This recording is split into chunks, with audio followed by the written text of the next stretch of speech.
পেঁয়াজ কাঁচানো দিলাম 2 চামচি। জিনিসটা কি সয়াবিন? সয়াবিন কষা হবে। এটা আদা মশলা রসুন দিয়ে দাও। আদা রসুন বাটা 1 চামচি,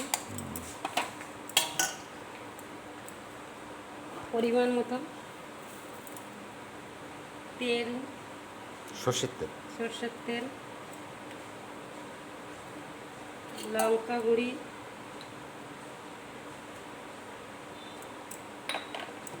হলুদ গুঁড়ি 1/2 চামচি,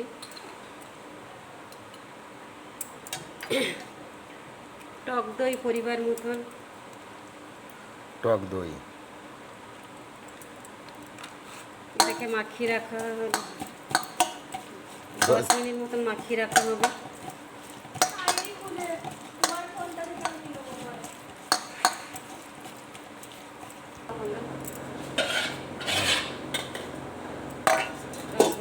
ঢাকা দেওয়া থাকবে। সয়াবিন কড়াই গরম হয়ে গেছে, পেঁয়াজ দেওয়া হলো।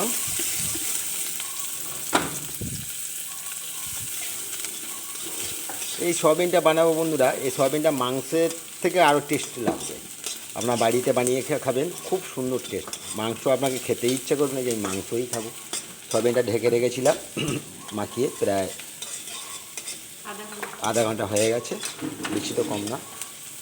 এবারে দেবো, পেঁয়াজটা লাল লাল ভাজা হয়ে গেছে।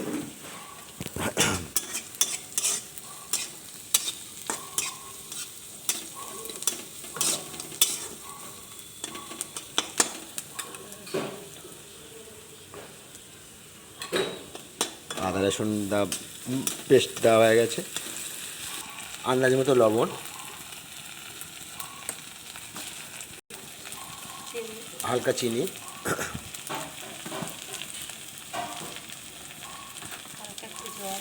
হালকা একটু জল দিয়ে এবার নাড়তে থাকবো। মশলাটা তেল ছেড়ে দিয়েছে। এবার যে আমরা মাখিয়ে রেখেছিলাম আগে থেকে সয়াবিনে, আর সয়াবিন মাখাটা এবার দিয়ে দেবো, দিয়ে এবার নাড়তে থাকবো, ভালো করে নাড়তে থাকবো, ভালো করে কষবো। এবারে গ্যাসটা কমিয়ে দেবো, দিয়ে এবার ঢাকা দিয়ে দেবো। ঠিক আছে বন্ধু, 5 মিনিট হয়ে গেছে বন্ধুরা, আমরা খুলে নিয়েছি, ঢাকনাটা খুলে দিয়েছি, দিয়ে কষতে থাকছি। 10 মিনিট মতো কষে নেব।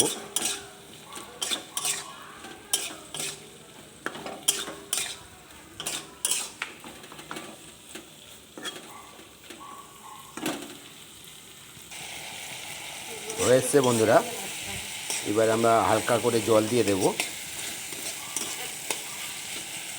তেল ছেড়ে দিয়েছে সয়াবিন থেকে, কারেন্ট নেই।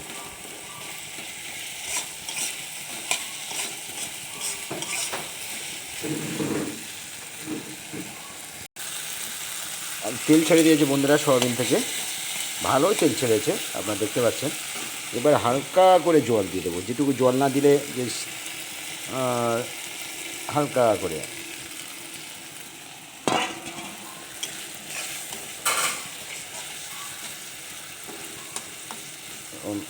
গায়ে গায়ে রস রস হয়ে গেছে।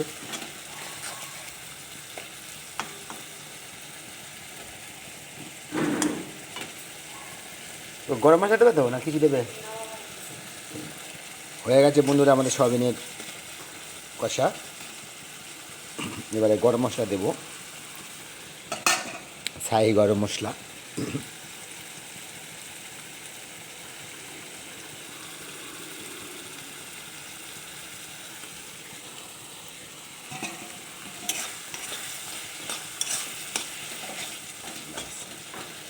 হয়ে গেছে বন্ধুরা সয়াবিনের কষা।